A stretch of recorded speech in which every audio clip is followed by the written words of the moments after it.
Les nouvelles technologies au service de l'inclusion scolaire et de la promotion de l'excellence académique. Voilà le thème que nous allons partager ce matin. Les nouvelles technologies au service de l'inclusion scolaire et de la promotion de l'excellence académique. Loolu nag professeur bi toog jóge Thiès moom moo koy def kon yéen ñëpp mooy xam-xam kon donc lu nga wax tur kii mooy Bokar Diouf waaw ça va d'accord xam naa ko depuis Thiès du nit mu ndaw vraiment yàlla may na ko kon nag du question yàlla mooy na mënu la sam bët wala sa gëddoo mun a def dara da nga mun a def dara vraiment léegi damay fas yéene ku nekk nga ñaan da nga gëm ñu ñaan vraiment ñu tàmbale ko liggéey bismillaahi rahmaani rahiim ñu jeexal ko alhamdulilah rabbi alamin léegi vraiment ku nekk nga jël li nga yéene nga jël Fatiha. Favoriser la réussite de tous les apprenants. Ziguinchor, les 04 RCH et Silesius Ramenensis. Par Moussa Bouré Diouf. Lecture. Voilà, c'est ça. Ça, c'est Moussa Bouré. La promotion de l'excellence académique. Je vais vous présenter le professeur Moussa Bouré Diouf qui va animer notre conférence. Le thème est porté sur les nouvelles technologies au service de l'inclusion scolaire et de la promotion académique. Je vous remercie et je vous donne rendez-vous d'ici 17h pour la cérémonie officielle. Merci beaucoup. Je remercie vraiment de m'avoir donné l'opportunité de prendre la parole ici devant tout le monde. Et mes remerciements à M. Diouf, que je connais très bien. Et Diouf, je peux vous dire que c'est un grand professeur. Je l'ai rencontré à l'INEFJA quand je suis allé pour la formation initiale pour le braille. Et on était ensemble et j'ai découvert l'homme. J'ai découvert un homme, un grand homme qui a beaucoup de connaissances. Et tout ce que je vous demande, c'est d'être attentif et de l'écouter. Certainement, après cette conférence, vous allez amener quelque chose chez vous et vous allez le partager avec vos amis, vos parents et vos camarades. Sur ce, je vous remercie et je prends congé de vous. Merci. Promotion de l'excellence académique. Échange sur la manière dont le numérique adapté peut faciliter l'enseignement d'apprentissage au quotidien, surmonter les barrières liées au handicap, favoriser la réussite de tous les apprenants. Ziguinchor, les 04 Zersan et 06 Juin Valémensis. Par Moussa Bouré Diouf. Allez décrocher au service de l'inclusion scolaire et de la promotion de l'excellence académique. À l'ère du numérique, l'école ne peut plus se limiter à transmettre des connaissances selon des méthodes uniformes. Elle doit désormais répondre à une exigence majeure, permettre à chaque apprenant, quelles que soient ses capacités physiques, sensorielles, sociales ou intellectuelles, d'accéder équitablement au savoir ainsi.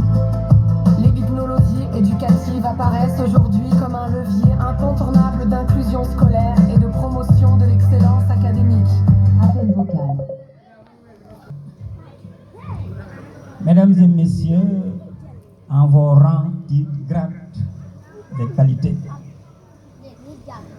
Moussa Bouré Diouf au micro, professeur de français devenu aveugle, qui s'est converti du coup en informaticien adapté ou d'adoption pour faire passer ses enseignements apprentissages via l'outil informatique. Telle est la spécialité qui doit être de commun accord accessible à tous. Le mot est sorti, accessible. Commencez d'emblée par vous dire que le hasard n'existe point. Il n'est que l'expression discrète d'un ordonnancement divin du destin dont les dessins nous échappent encore et encore. Les dessins, vous l'écrivez comme vous voulez. E-I-N. Oui, en introduisant, pardon?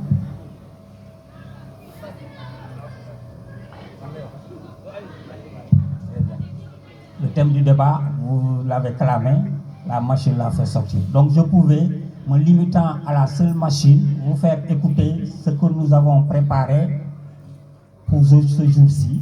Mais l'écho de la seule machine ne suffit pas. Il va falloir par moment, voilà, interférer, prendre la parole, ajuster, réajuster, clarifier aux besoins. C'est du handicap qu'il s'agit pour accrocher. Les personnes ou celles-là dont les incapacités liées au sens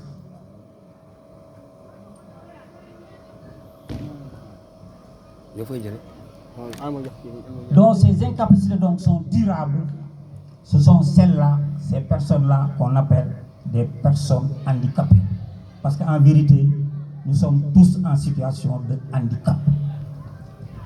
Imaginez-vous, coupure de courant, il fait tout noir, nous sommes autour du dîner.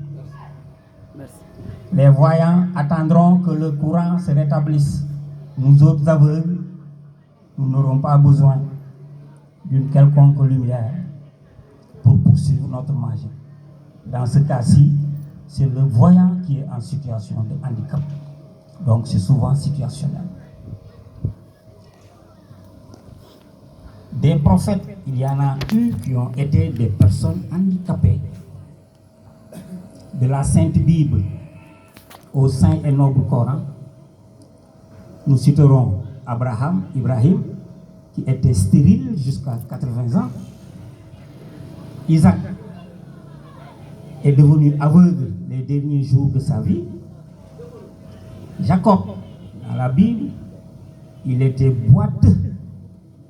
Moïse Moussa, que nous partageons, était bègue. Il est 13h. Ils avaient du mal à entendre ce que disait Moussa, parce qu'il a eu, dans sa jeunesse, à être brûlé d'une braise à la langue.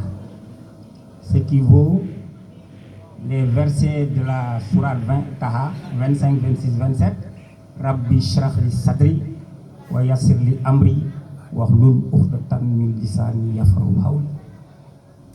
C'est dire que le handicap dort en chacun de nous. Religion pour religion, et pour finir, nous ne finirons jamais d'ailleurs. À la sourate 36, Yassine, en son verset 68, à l'Arabie, le bon Dieu dit ceci, nous citons: à quiconque nous accordons une longue vie, nous amenuisons sa corpulence. Ne comprendrons-nous donc pas? Qui est à l'abri alors? C'est fin de verset. Qui est à l'abri? Il s'agit en ce 21e siècle de mettre en exergue l'avènement du numérique. Dans quelques postures, de quelques handicaps que nous souffrons, le numérique nous donne la possibilité de nous valoriser. Au-delà du braille, et pour ne jamais mettre en rade le braille aussi, le braille, c'est notre kumpo. Nous avons bien apprécié le kumpo d'hier dans notre Weltanschauung. Le braille, quelle que soit votre habilité dans la maîtrise de l'outil